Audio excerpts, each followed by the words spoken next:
श्री गणेशाय नमः. श्री स्वामी समर्थ. सुप्रभातम. नमस्कार. सिया ऑफिशियलवर आपले सुस्वागतम. योगेशं सच्चिदानंदं वासुदेवं व्रजप्रियं धर्मसंस्थापकं वीरं कृष्णं वंदे जगद्गुरुं.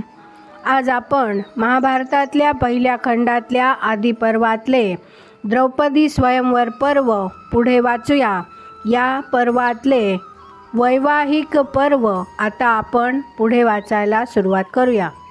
वैशंपायन म्हणाले, धृष्टद्युम्न आपल्या पित्याला सांगू लागला, विशाल आणि आरक्त नेत्र असलेल्या कृष्णाजीन परिधान केलेल्या देवासमान रूप असलेल्या तरुण वीराने त्या अद्भुत धनुष्याला दोरी लावली आणि लक्ष्याचा अचूक वेध करून ते जमिनीवर पाडले आणि सर्व देवांच्या व ऋषींच्या परिवारामध्ये हर्षोत्कट झालेला इंद्र ज्याप्रमाणे दैत्यांच्या घोळक्यातून मोठ्या तोऱ्यात निघून जातो, त्याप्रमाणे प्रतिष्ठित ब्राह्मणांच्या अभिवादनाचा स्वीकार करीत तो तरुण वीर राजांच्या घोळक्यामधून कोणतेही शस्त्र हातात नसताना सुद्धा मोठ्या तडफेने स्वयंवर मंडपातून बाहेर पडला.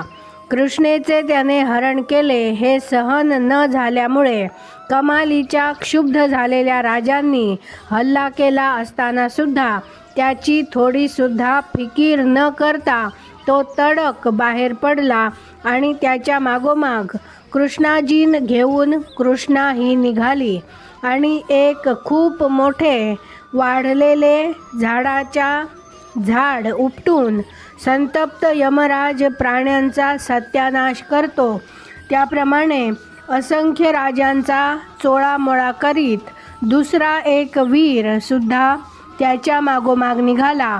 तो तरुण वीर आणि त्याच्या मागोमाग जाणारा दुसरा बलाढ्य वीर असे ते दोघे चंद्रसूर्याप्रमाणे प्रकाशणारे वीरश्रेष्ठ सर्व राजांच्या डोळ्या देखत कृष्णेला घेऊन तेथून निघून गेले. ते दोघे गेले ते नगराच्या बाहेर असलेल्या एका कुंभाराच्या कर्मशाळेत गेले. कुंभाराच्या त्या कर्मशाळेत अग्निसमान तेजस्वी असलेले 3 प्रतापी तरुण बसलेले होते आणि त्यांच्या अगदी जवळच अग्निज्वालेप्रमाणे दैदिप्यमान असलेली एक स्त्री बसलेली होती. ती स्त्री त्या 3 तरुण वीरांची माता असावी असा माझा तर्क आहे. कृष्णेला बरोबर घेऊन नगराबाहेर पडलेले ते दोघे तरुण वीर कृष्णेसह त्या कुंभाराच्या कर्मशाळेत शिरले. आत गेल्याबरोबर लगेच त्या दोघा वीरांनी त्या स्त्रीच्या पायावर डोके ठेवले आणि तू हिला वाकून नमस्कार कर असे ते कृष्णेला म्हणाले. तेथेच उभ्या असलेल्या कृष्णेला त्या स्त्रीच्या स्वाधीन करून ते सर्वजण भिक्षा मागण्यासाठी बाहेर निघून गेले. त्यांनी आणलेली भिक्षा कृष्णेने ठेवून घेतली. त्या भिक्षांनामधून तिने भूतबळी दिला. त्या 5 वीरश्रेष्ठ तरुणांना आणि त्या वृद्धेला तिने जेव्हा वयास वाढले आणि सर्वांचे जेवण आटोपल्यावर मगच ती स्वतः जेवली. त्यानंतर ते सारे तरुण वीर झोपले आणि कृष्णा त्यांच्या पायगती झोपली. विशेष म्हणजे ते सारे जमिनीवरच दर्भ पसरून व त्यावर अजिने टाकून झोपले होते. झोपी जाण्यापूर्वी त्यांनी मोठ्या अद्भुत कथा सांगितल्या. त्या वैश्यांच्या नव्हत्या, शूद्रांच्या नव्हत्या आणि ब्राह्मणांच्याही नव्हत्या. मेघाप्रमाणे गंभीर आवाजात त्यांनी या साऱ्या कथा सांगितल्या. बाबा, माझी पक्की खात्री झाली आहे की ते ब्राह्मण नसून क्षत्रिय वीरच असले पाहिजेत, कारण ते ज्या कथा सांगत होते त्या साऱ्यासुद्धा संबंधित होत्या. लाक्षागृहाला लागलेल्या आगीमधून पांडव सुखरूपपणे बाहेर पडले हे कर्णोपकरणी आपल्या कानावर आलेच आहे. हे जर खरे असेल तर आपल्या मनातील अर्जुनालाच कृष्णा द्यावयाची ही इच्छा अशा अघटित रीतीने सफळ झाली असे म्हणावयास कसलीच हरकत नाही. स्वयंवर मंटपात एका झटक्यात त्या तरुण वीराने ते अवजड धनुष्य सज्ज केले आणि लक्ष्याचा अचूक वेध केला आणि ते जमिनीवर पाडले. यावरून आणि रात्री परस्परांशी त्यांची जी बोलणी चाललेली होती त्यावरून ते तरुण अन्य कोणी नसून गुप्तपणे वावरणारे पांडवच असले पाहिजेत यात मला तरी कसलीही शंका नाही.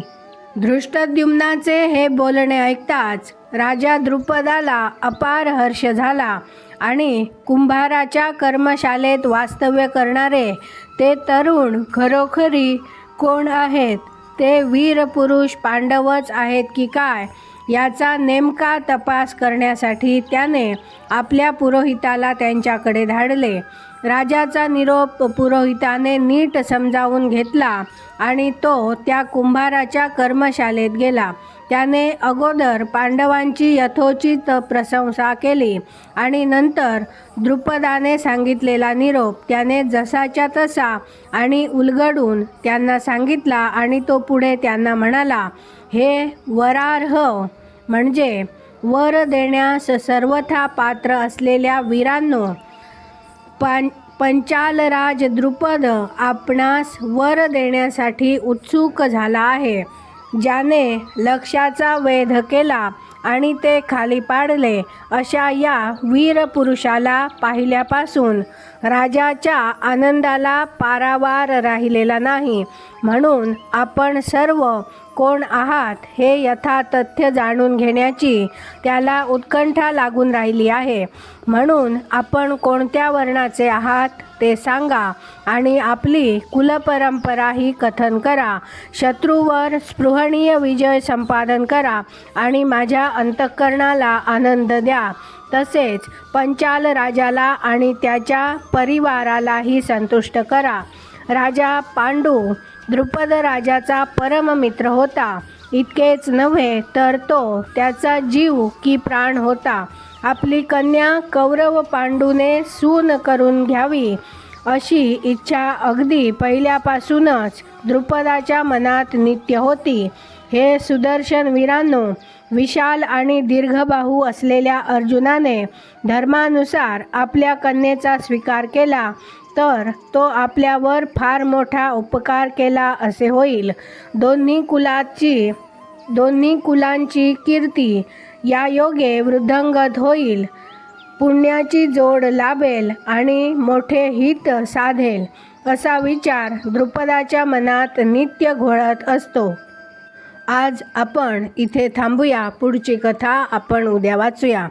माझ्या सिया ऑफिशियलला सबस्क्राईब केले नसेल तर कृपया आत्ताच सबस्क्राईब करा आणि दररोज महाभारत कथा ऐकण्याचा आनंद अवश्य घ्या.